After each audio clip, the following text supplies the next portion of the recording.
This is Channing Humphrey, right back with you again with Semi Pro Live, Semi Pro Life Edition. We're over here, a little bit of a barbershop edition. Please don't sue me, LeBron. I'm from Akron. You know my granddad. Anyway, back at it with Prime Waits himself, the father of Prime Nation. Over here getting a fade with Mr. Darren Crabtree. If you need a nice, reliable barber that will pull up and give you a curbside service, and quarantine, very hygienic, cleaned his clippers and alcohol before he got started, hit up Darren Crabtree. But anyway, man, we got a lot to talk about, Prime. You guys first want to touch on a little bit. First, a lot of us don't know where the hell you came from. So we're going to figure out a little bit about your history, man, where you grew up, where you played ball, if you played ball, because you might be like Andy Reid, might have just stepped off the couch and started, coaching. But we're going to find out where you came from, what are the plans for Prime Nation going forward, and we'll go over some of these big transactions and a little bit of the news that you've been making over the last couple of weeks. But I just want to get started, man. Where'd you go to high school? Where are you from? Man, I'm from a small country town, Ennis, Texas. Some of y'all might not know what that is. I-45. You pass through about 3 seconds, you're in another town. But small town, grew up in Ennis, went all the way to high school and transferred to DeSoto my freshman year. Coming from a 4A to a 5A, DeSoto, I knew it was some competition. At the time, I played quarterback. I played quarterback, DB, and receiver, but my main position was quarterback. So when I got to DeSoto, I kind of had to make a name for myself. So as a freshman, I started on JV, and then as a sophomore, I started on varsity. Some of y'all definitely might know Ellis Hobbs, Tatum Bell, Mark Simmons, Marcus Tubbs. I played with those guys, man. So I was fortunate to get some big brothers ahead of time my sophomore year that could kind of teach me the game, man. And also, I can't forget D-Rob, man. D-Rob, he coaching all these wide receivers right now, NFL guys that play wide receiver, training Dez and all of them guys. So that was my receiver in high school as well. So those are the 2 places I played in high school, but I'm from East Texas, though. Okay. So after your career at DeSoto, what years were you out there? So I went to DeSoto 01 to 02, and it's crazy. My athletic director / head coach died, and so I transferred back to Ennis. Okay. And Graham Harrell was a quarterback there. If y'all know, he went to Texas Tech. Hall of Fame guy, high school and college, and he ended up playing for the Green Bay Packers. Darren's cousin's quarterback. He's on that team with Michael Crabtree. Yes, sir, Mike Crabtree. That was Graham's #1 receiver that year. Well, 2 years. Yes, sir. Okay. Well, So I went back to Ennis.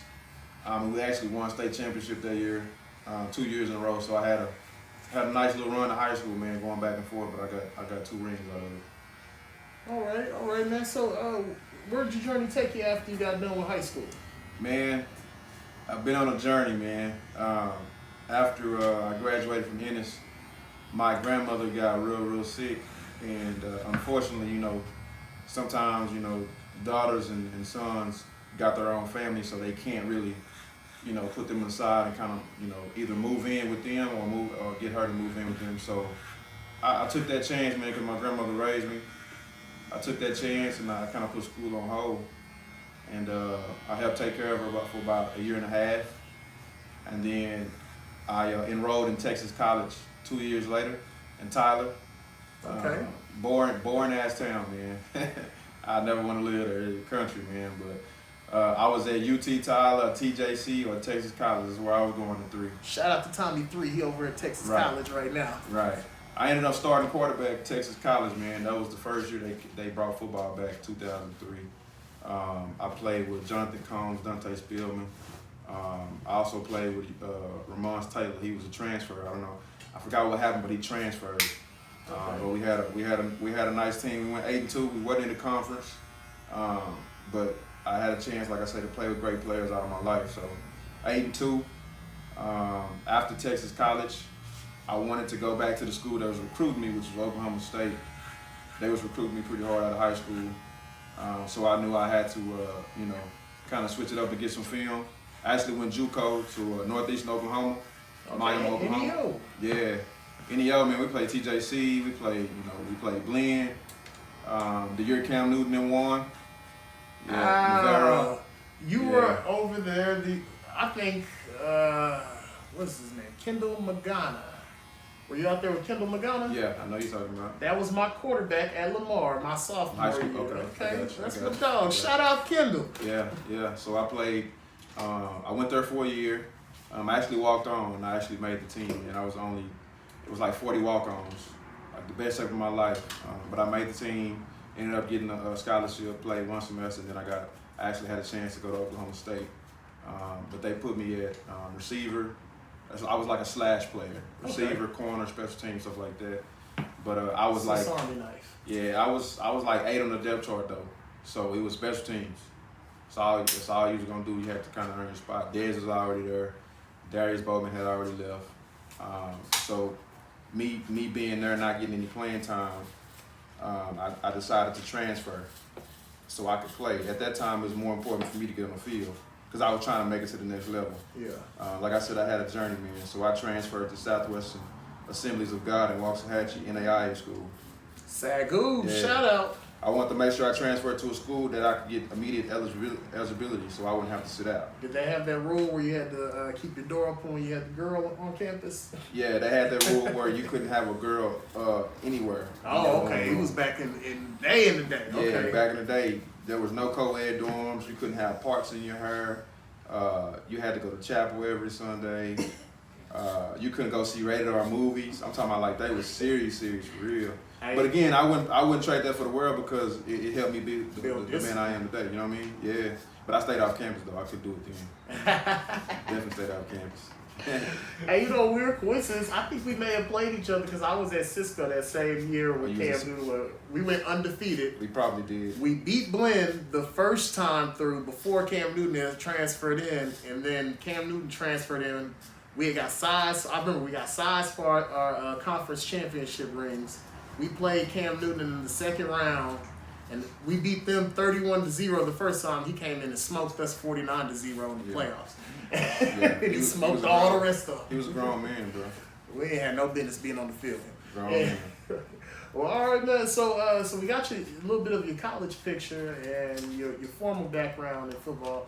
So a lot of us, before we knew you from Coach being the pilot of the Prime and being the head man over here, we knew about your flag league. Mm-hmm. So tell us about, we're not going to get on the flag league first. Tell us about your history and what got you actually involved in the semi-pro football, and then tell us about the history of how you started your flag league. So, man, I've been having so many guys that play semi-pro football that I've known. I just wasn't interested because I was, too busy trying to finish college, start my own career. A lot of people don't know in 2011, man, I was actually, I had a chance to be with Jacksonville Jaguars 2011. I was competing to make the 53-man roster, but unfortunately, man, I tore my Achilles. Never got hurt before in my life. Taking that injury, man, that was a big injury, bro. It set me back. The route that I took, being and getting hurt, they already had told me I wasn't gonna make it back. Like, it's cutthroat. They told me face to face, like, you ain't gonna make it back from the experience you already had to get here. So I ain't gonna lie, I was depressed. You know what I mean? You make it there and then you get hurt. That's some people go homeless from that, bro. I got some partners now that are still trying to shake back from that. But after that had happened, I had to figure out like what my next step, what I was gonna do.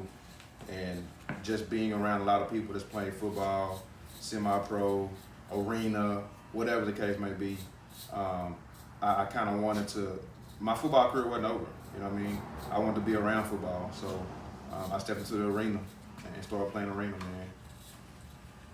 And the first team I started playing arena was with the North Texas Crunch, man. Larry Hendricks, man. I played with him for 5 years. I started DB slash safety. Love those days, and they kind of kept me live from or kept me sane from getting in trouble, man. So that's what I did. And then I continued on and played with the Marshalls for a season, and I played with them for 1 year. Ended up kind of getting hurt with them, and I kind of said, you know what, I'm getting a little older.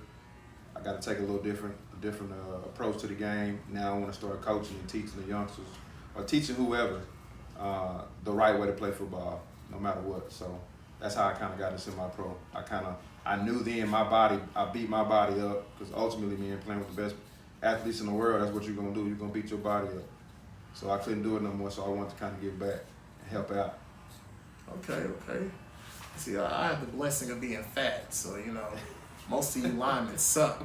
So I get to be 32 and still be top 5. So. Oh yeah. But anyway, back onto the story of Prime, man. So we know what you guys have done over here with the trophies as far as as far as what you guys got to do in Fast State last year. I want to get a little bit more information on what actually led you to starting your flag program, and what were some of the hurdles as you were starting it, and what inspired you to make your own flag league. Gotcha. Over just joining some of the leagues that are already established. Man, it's crazy you ask, because the guy that's cutting my hair, man, he been with me the whole journey. Crabtree, a lot of people in the flag world know this guy. I started 2003 when I graduated high school. The time that I was taking care of my grandmother, I was playing in the flag league. Okay. We brought football pants to play. Yeah, so those guys was wearing shorts, and I started wearing football pants in the flag league, and it kind of took off. Gotta be swift. You know what I mean? So playing with those guys out there, it was a bunch of, they call them OGs, a bunch of veterans, man. I was a youngster, just trying to fill in where I could, and it was actually the best next thing to football, the next thing to tackle. You know what I mean? Don't let them beer guts and skinny legs. It was physical though. Some guys don't understand the concept of 9-man football. Like, it's physical. I did not understand, because I came out and played 9-man with you. You told me it was flag football. I confirmed it. So it's 9-man, so it's flag, or is it tackle? He's like, it's flag, but it's contact. Yeah. So, somebody got an interception. I'm jogging on the field, remind them my own business. And I got blindsided by Team Prom guy, Cotton. I got blindsided by Cotton. I got mad. I ain't gonna lie, I was mad because we supposed to be at a flag game. Somebody threw an interception. I got blindsided, flipped. I got flipped in the prom game. You know what I'm saying? I got over it. I didn't feel like it was appropriate, but back to you. Yeah. Physical. It's supposed to be flag, but anyway. But tell us more about this concept, because I'm pretty sure I'm not the first lineman to go out there thinking that he was going to jog around and got blindsided by a safety. So tell us a little bit more about the concept of the 9-man flag, and what's the differences between contact 9-man and what you might see, like, let's say on the NFL Network when they're playing regular flag. Man, on the NFL Network, you're looking at 7-on-7. It's more of a screen. It's less touch and less physical. So you got to be able to cover. You got to be able to run routes a little bit more, and you got to be able to have a quarterback that can basically throw the receivers open. Okay. Our concept in the CFFL, Contact Flag Football League, is 9-on-9. It's a real concept. You got 3 linemen, 3 O linemen, 3 defensive linemen, and they're rushing to pull the flag from the quarterback. You can block, you can double team, you can stunt, you can do whatever you can to get to that quarterback, and then the receivers can get jammed by the DB within 5 yards. So it's physical, and you can block down the field. Okay. If I could tell you how many people have broken necks and arms and legs and shoulders from the time we've been playing 9-man to now, it's 3 or 4 books, man. Like, for real, it's physical. But they keep coming out there every week. They come out there every week, man, and they love it. So. All right, man. Well, back onto the Prime program. You guys have had some. There were some additions to the Prime Trophy case, of course, after the Fast 8 championship. Over here behind me, I might be in the way. I'm rather large. We got the pink championship jersey of the Prime ladies. So I don't think that was your first national championship out of the bunch, but I believe that was the first women's national championship? Yes, it was. All right, so tell us about that experience and what it was like taking those young ladies out to Florida for the first time. Man, they won the championship in our league. I had a bunch of ladies that were basketball players. I had a bunch of ladies that never played football before. And believe it or not, man, we practiced 3 days a week. Monday, Wednesday, Friday. And this wasn't my idea. It was on them. They wanted to get better. Once they saw how competitive the league was. And it's crazy because our first season, Darian Crabtree, the guy that's cutting my hair, his team won the championship. It's crazy, right? His team or his women's team? His women's team won the championship the first season that we created the league. But we got some tough teams. A lot of ladies been playing the league a long time. But once my ladies team saw the competition and they knew they could come out and compete every week and have fun and get better. A lot of ladies on my team was wives of husbands that play football on teams. So they always watch football. So they knew the concept. They knew the concept, but they never actually got involved in it. So now when they got involved in it, it just turned up a notch. You know what I mean? And it got better and better. And then the third season is when my ladies actually earned the win to get that championship, and it was a fun season. Not only did the ladies win that year, but the men's flag team won that season as well. Y'all win a lot, man. You gotta give the ladies some love, man. That's for all the fiancés and wives. Shout out to Hey, my but fiancés. That was the start to your trifecta. You know? But every time I say win, you gotta put this guy name in it too, man. He was on the men's team, flag team that won the championship that year as well. So right now, what you got? 3 championships in the league? 3 to my 2. Because UMass just won last season. UMass men just won the championship too. So we compete, man. Okay.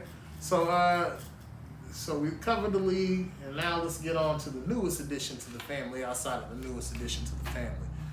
Prime Nation full contact football.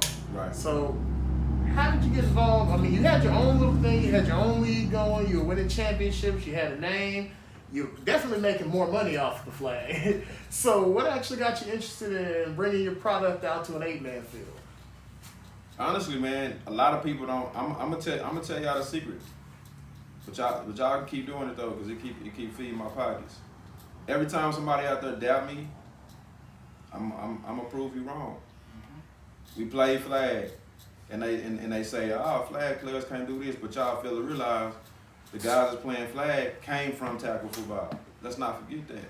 Just because they got flags on their hips don't mean they ain't never played football. They just gave it up for that time being. So it was a lot of people saying, you can't do this, you can't do that. That's why I waited till the last 2 weeks to put a team together. And I was like, we lose, we lose. We ain't got nothing to lose. If we beat somebody, they have something to lose because we just beat them. So when we jumped out there, I was like, anybody know me, I'm going to go 100%. I ain't going to half do anything. I'm going to make sure we set up. And most importantly, I'm going to make sure the team's set up to be successful because I don't want to waste nobody's time, nobody's money when I put them guys out there on the field. You know what I mean? They're going to be away from their kids, their wives, their baby mamas, whatever the case may be. We want to make sure they get that time and bring home something they can show for it, you know what I mean?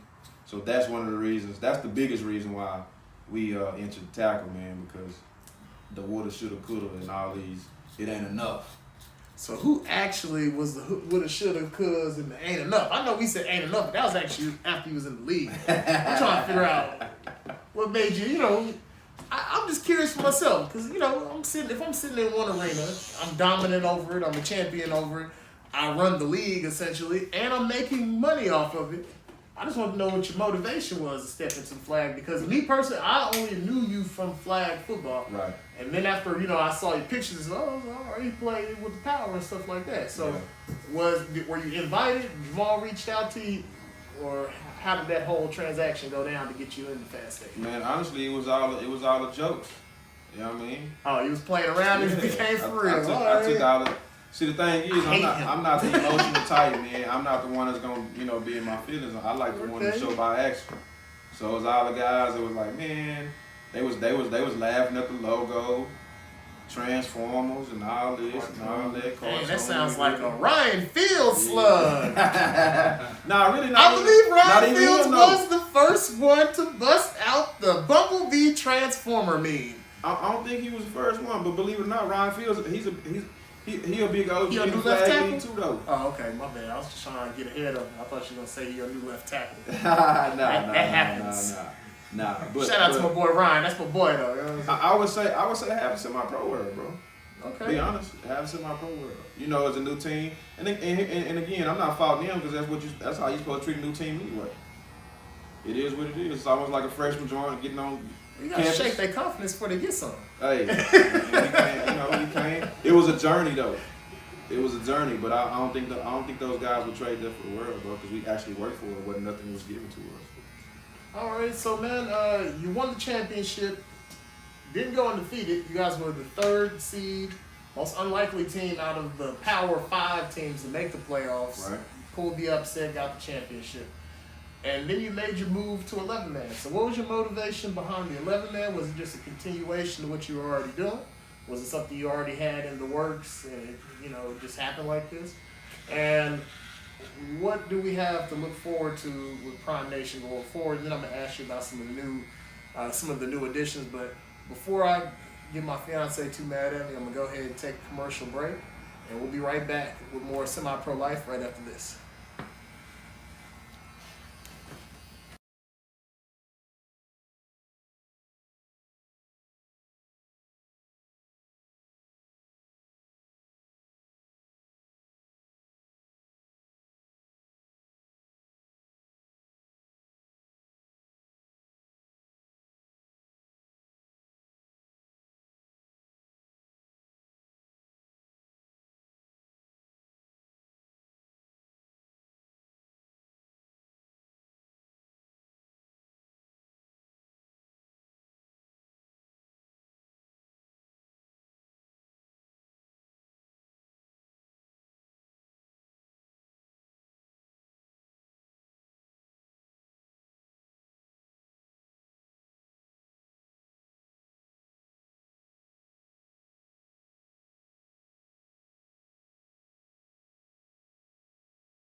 All right, this is Channing Humphrey back with the man himself, Prime. He's over here getting a nice little fade by Darren Crabtree. We're going to drop his info at the end of the episode. If you're looking to get a nice cut in the comfort of your own home, my man pulls up. So we'll make sure you get his info at the end of this episode. Make sure y'all tip though, man. It ain't for free.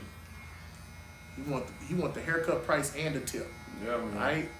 The chair ain't free. Mm-hmm. Anyway. But we got a lot of new additions to Prime Nation, and we're not just talking about that beautiful baby girl you just added to the family. A lot of semi-pro news made. In 1 week, one day we find out that most of the North Texas Stampede will not be back. And on that same day, we find out Justin Willis will be coming over to be the offensive coordinator for the Dallas Prime. And I just want to get a little bit into depth, man. What was behind that move? How'd you get that going? And is he over there for free? Man, look, the thing is what we're creating. We creating avenues for any and everybody to come in and basically show their talents and give somebody some knowledge to help out. So when I say it's a prime takeover, bro, prime level takeover, that's exactly what it is. So it's if you elite, if you a beginner, or if you're mediocre, man, we got spots for any and everybody, man. As long as you can bring something to the table that's beneficial for the organization and yourself, we got room for you. Okay, man. So describe. He's gonna be taking over the offense. So is this gonna be an adjustment to your role? Because I know you were calling the plays a lot this season. Well, I don't know if you were calling the plays. I know you had a role on the offense, and you called the plays for the 8-man team that just won the championship. So is this gonna allow you to take more of a Coach Saban, Bill Belichick type role, or you're gonna overview, or are you still gonna be just as hands-on as you were with the offense? Man, I was the OC for 8-man and 11-man. So, and if nobody know, I was the only offensive coach, 8-man and 11-man, and I put an offense in that everybody can learn. I mean, halftime, the plays on the wristband. If you can't see, read, or know colors, you can't play on my offense. But I broke it down to where it was simple. You know what I mean? But my role is gonna change. I'm no longer gonna be the OC. I'll just oversee offense and defense. I'm taking over special teams. And the reason why is because that third phase of the game is very important. And it's no secret, bro. I tell my guys, man, my special teams suck right now. Honestly, kickoff, kick return, great. Kickoff, punt return, horrible. So now it gives me a chance to work on that third phase of the game. And most of the time it's important. 8-man championship. Guess what? Skippy run that kick return back. Think about how important that is. You know what I mean? Yeah. So I can step back, I can do more marketing. I can be the head coach now instead of having so many hats to put on. Yeah, I mean, that makes perfect sense. And it seems like it's a great move in the right direction for your organization. So let's talk about what aspects, well, we know how this is going to help you. What aspects and what part of the game do you think Justin is going to be able to help you guys improve with on your offense? My background is basically QB, receiver, and DB, so I know I'm a guru in those positions. But bringing Justin in is gonna help solidify that quarterback teaching, that quarterback grooming. When I announced that, man, EJ was so excited because he knew he saw a winner and he saw a fundamental quarterback that, you know what I mean, that's been out there for a long time and that's proven that he's a good quarterback. He has a record that no other quarterback out here has in semi-pro, from my understanding. And then not only EJ, but bringing in Tyler for 8-man. That's a great opportunity to get those guys in and teach them some things that they haven't been taught before. Okay. Now, on to Tyler. What will Tyler's role be going into the season? Is he going to be competing for the starting position, or is he going to use some of his other skills? Because as you know, on that championship Central Texas Apaches team, he played cornerback, he played a little bit of receiver, and he was their starting quarterback. So how do you envision his role with your offense this next season? Tyler's just a great addition. Tyler's an athlete. Tyler played corner, Tyler played QB, he played receiver. The great thing about Tyler is he's a team player, man. A lot of people don't know. When I reached out to him and I talked to him about it, he never played 8-man. But him knowing that EJ was around, he's a competitor as well. He just told me wherever he needed to be placed, put him out there, and I'm pretty sure he's going to make plays. He's been doing it in 7-on-7. He's been doing it in 11-man. He did it against us. It was pissing me off, you know what I mean? But adding him to the team is basically just going to give us that other dynamic of the game at any position that's going to help us. And not only that, it makes us stronger at QB. So if at any time EJ Woods will go down, we don't miss a beat.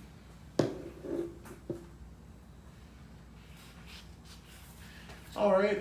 So in addition to that, there's also been some other additions that you guys have made. I don't want to miss any, but two of the key ones, partially since I was on the Dallas Vikings roster.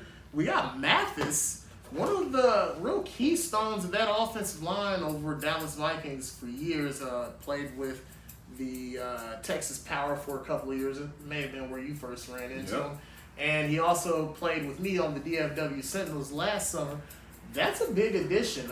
If I look around, on paper, if I look at the Prime roster, if there was one weakness that I could say, and this is no slug at the foundation, they have names at every position, but they don't have a lot of big name people outside of maybe Perkins on the offensive line. Right. So adding Mathis is a sizable addition. So what went into getting him to come over, and what do you guys expect for your offensive line with that big time addition?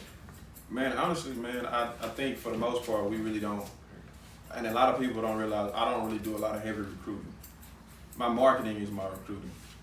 The uniforms are the recruiting. The structure is the recruiting. So when these guys, come out and see us play or they play against us, keep in mind after every game we got some people coming over asking, can they come to camp or what they need to do to come over. It's not a slug at any other coach. It's just basically saying we're doing something right. So when I got with Mathis and talked to him, the first thing I told him was if he 100% all in, I trust him because he was my lineman in Texas Power when I played quarterback. So we already had chemistry. I already know him. His wife and my wife already they friends off the field, family and everything like that. So that was an easy decision. Shout out to Brittany. You gotta mention them together. Right. And they got a newborn too, man. So congratulations to y'all. All right. Well, we're on the Mathis. We're on the new addition subject. Another new addition, man. Got LaDon Hudson. If the rich weren't already getting richer, you got a receiving core that already consisted of, you had Caston off of your championship team. You had your boy Tug, who's getting, his little off the field issues together. He'll be back soon. And then you had Harold, and then you add Ears to that. And then news to me today, you got LaDon Hudson, former CFI champion with the Texas Revolution, coming over after having a short 4-game career with the Dallas Vikings. Going to be joining Prime. Is he going to be joining for the summer, or is he going to be joining for the 11-man team or the whole 9 yards? Man, here's the thing, man. Once you join Prime, it's a lot of opportunities for Prime. It ain't just football. It's off the field as well. You know what I mean? We do a lot of team gatherings. We do a lot of family functions. So if it's 8-man, 11-man, 12-man, 13-man, whatever it is, I think, those guys are going to stick around. We try to keep it consistent. The more you keep it consistent, the more we can add to that jewelry box, man. Okay. A terrific addition, if I must say so myself. Now, man, we knocked off the major points of the team, man. Now we want to get a little bit more off onto the personal life, man. So we had a couple of new. I know you got that brand new baby girl, and your recent personal life addition. You already got promoted over there at Gold's Gym to general manager is that the Waxahachie location? Yeah, Waxahachie. Well, tell us a little bit more about that.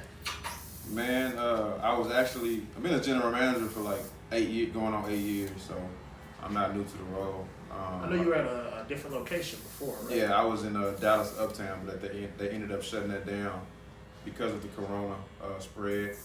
But they shut that down permanently. So from all the hard work that I do, that I put in, and everything that I've done for the company, they actually promoted me to general manager at that location, which is a bigger location.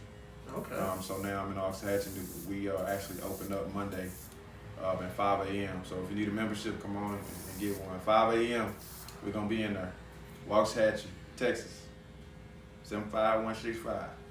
And if you're in the southern Dallas area, it's just a quick ride down 67, so don't be no stranger.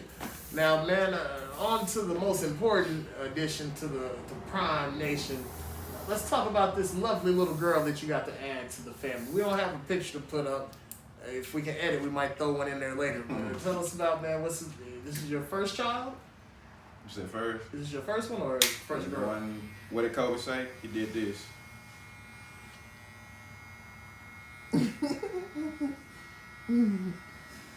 Five kids. You got 5 kids? 4 girls, 1 boy. You don't look stressed out. Where the bread? He covered it up with this black spray right now. Just covered it You know up. what I'm talking about? So what's it been like adding the newest addition? Man, honestly, how I look at it is when you bring a new life in the world, it's a motivation for me. Some think I work hard now. adding that extra mouth to feed now, I don't sleep. And when I say I don't sleep, I literally don't sleep, bro. So, beautiful little girl. Her name is Alyssa Waits. No E, so don't misspell it, please. Alyssa Waits, man, she's a month old. Great addition. This is our first. Me and Roxanne, this is our first together. So we had 2 apiece, but it's a great addition. It's a blessing. Unfortunately, you know, she came in the world at this time. They call what they call them Rona babies. But you know, just keeping God first, man, and having the faith that we'll get through this together. But we keeping her in the house, man. And right now we're not letting family be around her and friends. So it's a little tough time, but we gotta do what's best for for her. Well, hopefully in a couple of years we'll have to remind her of these times. What are you talking about? We go out to eat all the time. We don't want to be worried about it. Well, hey man, it's been a riveting episode. We've learned a lot of new information, a lot of new stuff about you and your organizations. Before we let you go, I want to find out, first we got to talk about the kids. Pee Wee football coming to Prime Nation. This should be their inaugural season if the Rona don't stop them. But I want to get a little bit more information about that, and then I want to go over any kind of community events you guys may have come out, any kind of outreach things that you guys are doing in the next upcoming months, and then we just want to wrap it up with your final message to the semi-pro world. But I'll go ahead and let you take it away as far as the first question. Man, Youth Dallas Prime, man, they're gonna have the sickest uniforms out there. So for the people, again, first year team, we're gonna approach it the same way with the kids. Parents, if you got kids, you know, 6, 8, 10, 12, don't hesitate to bring them to us. We're gonna teach them the fundamentals of football, flag, tackle. We got a championship on each level. So trust us, I got great coaches around them. We got a great organization. We got great things set up for them to be successful, man. So we definitely want to put them in a place to be successful as well. It starts when you're young. You know, you see it as a young age, and that's what you grow up to be. You want to be a professional football player. Not only that, we teach them things off the field as well too. So it's not just football. So we will be going to the first year tackle with the youth. It's gonna be a great run. All the coaches play football. That's a great thing. They from Dallas Prime. They play football. So you don't have to worry about the coaches not having the knowledge all the time. You know what I mean? All right. Oh, you guys chose the league yet? Right now, we're just waiting to see if they're gonna have the youth season, and make sure before we make that decision on what league we're gonna be in. Well, take your time. I heard Akeem Talib has a new league coming out. Shout out to Akeem Talib. If you want me to come out and film some games on the network, hit your boy up, Semi-Pro Live. But we're gonna go ahead and leave you with your final. Whoa! Before we leave you with the final message, man, I gotta always make sure we always support as much black business as possible.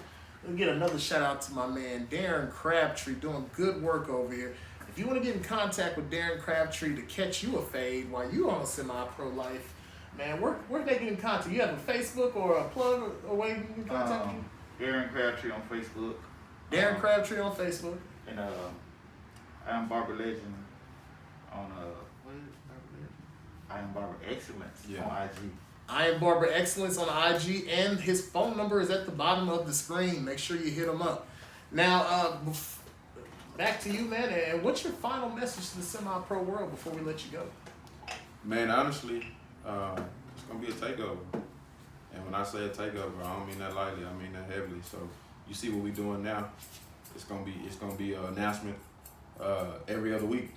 I got a whole lot stored that I'm gonna be releasing. Prime Nation is actually working on their own facility right now. We're working on some big things, man, because we don't want to depend on nobody but Prime Nation. If that ain't it, then sometimes we don't want to rock with it. But at the same time, we want to let everybody know we ain't an organization that hate on nobody. We help others too. So if you got any questions or if you want to reach out to anybody, let us know. We here to help. Ain't no hating over here. But for the haters, I will tell you, you keep hating, you're gonna make me keep creating. Keep hating, I'm gonna keep creating. That was off the dome. Yeah. All right, now before I let you guys go, recently it's just come to my attention that we've had a big loss in the semi-pro family. I just want to give our condolences to the whole Denton Lone Star Rhinos family. They lost a teammate, a husband, and a father in Keith Cardock, aka Little Crazy, and our prayers and our thoughts are with him and his family over this challenging weekend. And if you guys need anything at all, if there's anything Semi-Pro Live can do for you, feel free to reach out. Sorry for your loss, and he will be missed. We'll see you guys next time on Semi-Pro Life.